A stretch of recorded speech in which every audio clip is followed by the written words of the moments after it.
राशि वालों, मैं हूँ नीलू चौधरी। ग्रहों की माया में आपका स्वागत है। राधे राधे, जय माँ।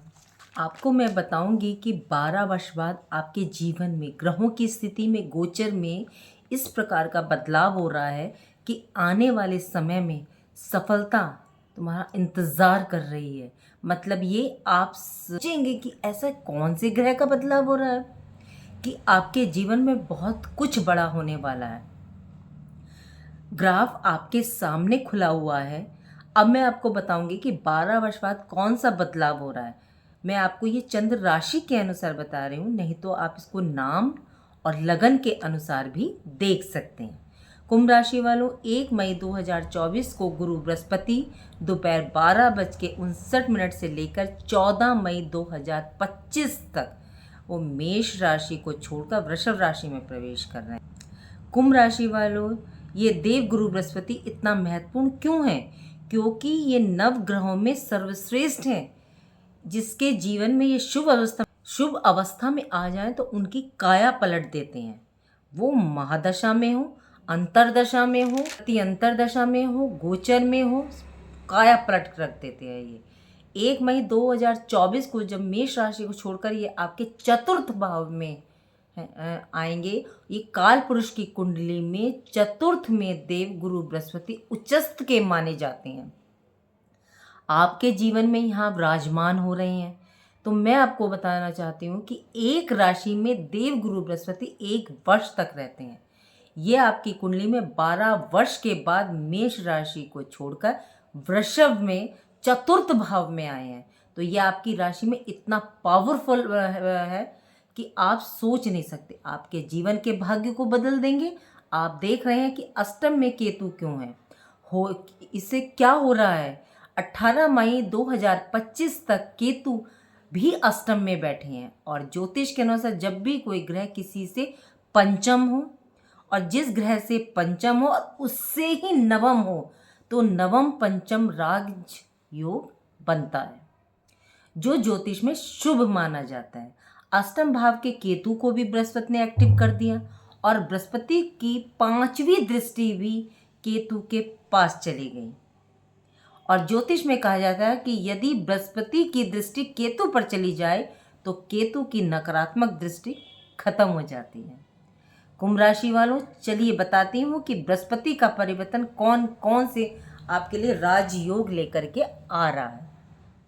पहला, कुंभ लगन वाले, जब गुरु बृहस्पति चौथे स्थान पर वृषभ राशि के कुल दीपक नामक राजयोग बन रहा है।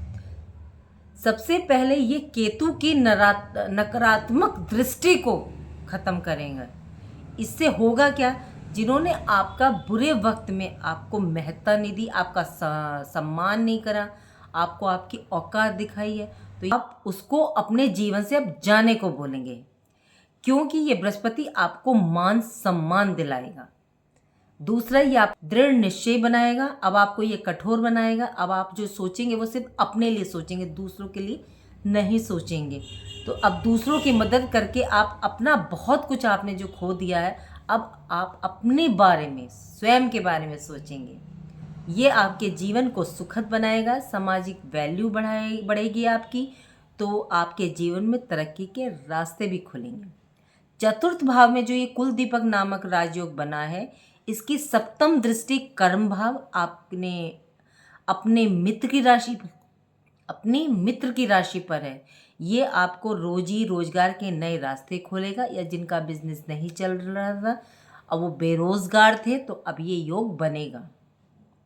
पिता से आपके तालमेल को बनाएगा।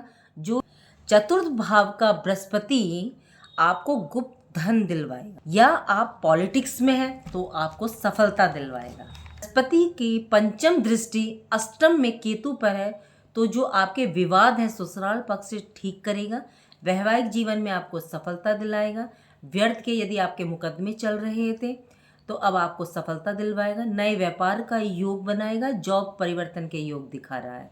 बृहस्पति की नवम दृष्टि 12वें घर पर है। ये नीचस्थ मानी जाती है। क्यों? ये खराब होती है। जिनकी पहली शादी टूट गई है, वे दूसरी शादी का उनका योग बनेगा। सरकार से लाभ के योग बनाएगा। वीज़ा लगवा रहे थे, और नहीं लग रहा था तो अब लग जाएगा। किसी कारण कोई बच्चा आपसे दूर चला गया था तो वो अब आपके पास आ जाएगा। जैसे कभी मनमुटाव होके चले जाते हैं तो अब वो बच्चा आपके पास आ जाएगा। आपका लव रिलेशन ठीक रहेगा। ये आप किसी लव रिलेशन में थे और आपकी फैमिली उसको एक्सेप्ट नहीं कर रही थी, तो अब आप स्वयं डिसीजन लेंगे उसकी। बताया ना आपको शुरू कि अब आप सिर्फ अपने लिए सोचेंगे। बड़े भाई बहन छोटे भाई बहन से भी तालमेल ठीक होगा। आपका सफलता आपका इंतज़ार कर रही है और इसे अगर आप और बेहतर बनाना चाहते हैं तो ये कुछ उपाय कर लीजिएगा। इससे आपका क्या है कि बेहतर हो जाएगा और भी ज़्यादा। पहले आपको करना है कि सरसों के तेल का दीपक आपको जा कर के शनिदेव पे या पीपल पे जलाना है।